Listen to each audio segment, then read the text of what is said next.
Hello friends, welcome back to my channel. તો આજે આપણે બનાવીશું ઢાબા સ્ટાઇલ કાઠિયાવાડી વઘારેલો રોટલો। તો ચાલો રેસીપી જોઈ લઈએ। ખૂબ જ ટેસ્ટી। તો અહીં મેં રોટલા લઈ લીધા છે। સવારે બચી ગયા હોય એ રોટલા લેવાના છે, જેથી એકદમ સરસ બને। હવે આપણે એને હાથેથી એકદમ ઝીણા પીસીસ કરી લઈશું। ચૂરી લેવાનો છે, રોટલાને ઝીણો ભૂકો કરી લેવાનો છે। આ રીતે હાથની મદદથી એકદમ ઝીણો ઝીણો ભૂકો કરી શકો છો। તમને એકદમ ઝીણો જોઈતો હોય તો તમે મિક્સરમાં પણ પીસી શકો છો, પણ હાથથી આ રીતે કરશો તો એકદમ સરસ એ થઈ જશે। આ રીતે એકદમ ઝીણો ભૂકો કરી લેવાનો છે બધા રોટલાનો।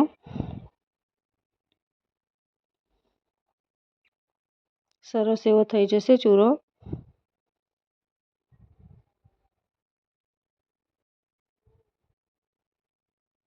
આ રીતે આપણે એક સરખા પીસીસ કરી લેવાના છે, એકદમ નાના નાના ચૂરો કરવાનો છે। અહીં મેં બધા રોટલાને ભૂકો કરી લીધો છે આ રીતે।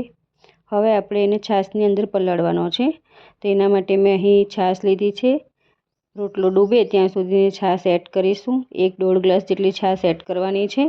આ રીતે છાશ એડ કર્યા પછી આપણે એને 15 મિનિટ સુધી રેસ્ટ આપીશું।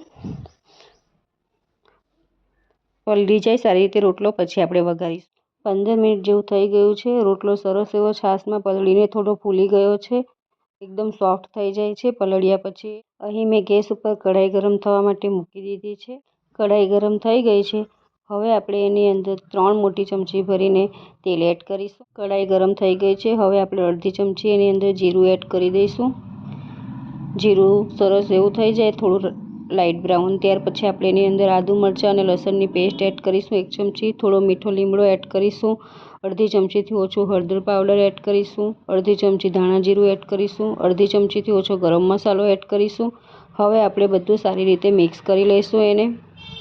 મસાલા સરસ એવા તેલમાં સતરાઈ જાય ત્યાર પછી આપણે એની અંદર સ્વાદ અનુસાર થોડું મીઠું એડ કરીશું। સરખી રીતે બધું મિક્સ કરી લઈશું અને જે રોટલો પલાળીને છાશમાં રાખ્યો હતો એને પણ હવે આપણે એડ કરી દઈશું અને સરસ રીતે મિક્સ કરી લઈશું। આ રીતે સરખી રીતે છાશમાં પલળ્યો હતો રોટલો એને મિક્સ કરી લેવાનો છે બધા મસાલા જોડે। સરસ એવો મિક્સ થઈ જાય ત્યાર પછી આપણે એને 2 મિનિટ સુધી થવા દઈશું। 2 મિનિટ પછી રોટલો સરસ થઈ ગયો છે। એની અંદરથી થોડું તેલ પણ છૂટું પડી ગયું છે। હવે આપણે એની અંદર અડધી ચમચી જેટલી ખાંડ એડ કરીશું। ત્યાર પછી આપણે અડધું લીંબુનો રસ એડ કરવાનો છે એની અંદર। આપણે રોટલાને તીખો, ખાટો અને મીઠો ચટપટો એવો બનાવવાનો છે, એટલા માટે ખાંડ અને લીંબુ અને મરચુંનું પ્રમાણ સળિયાતું રાખવાનું છે, જેથી એકદમ ટેસ્ટી બને, ચટાકેદાર ઢાબા સ્ટાઇલ બનાવવાનો છે। એટલા માટે આ રીતનું આપણે લીંબુ અને ખાંડ છેલ્લે એડ કરીશું। સરસ એવું મિક્સ કરી લઈશું। તો આપણો વઘારેલો રોટલો બની ગયો છે। ગેસની ફ્લેમ બંધ કરી દઈશું। થોડા લીલા ધાણા એડ કરી દઈશું ઉપરથી અને મિક્સ કરી લઈશું। તો ફ્રેન્ડ્સ, આપણો વઘારેલો જુવારનો રોટલો બનીને તૈયાર થઈ ગયો છે। ગરમમાં ગરમ આપણે સર્વ કરીશું।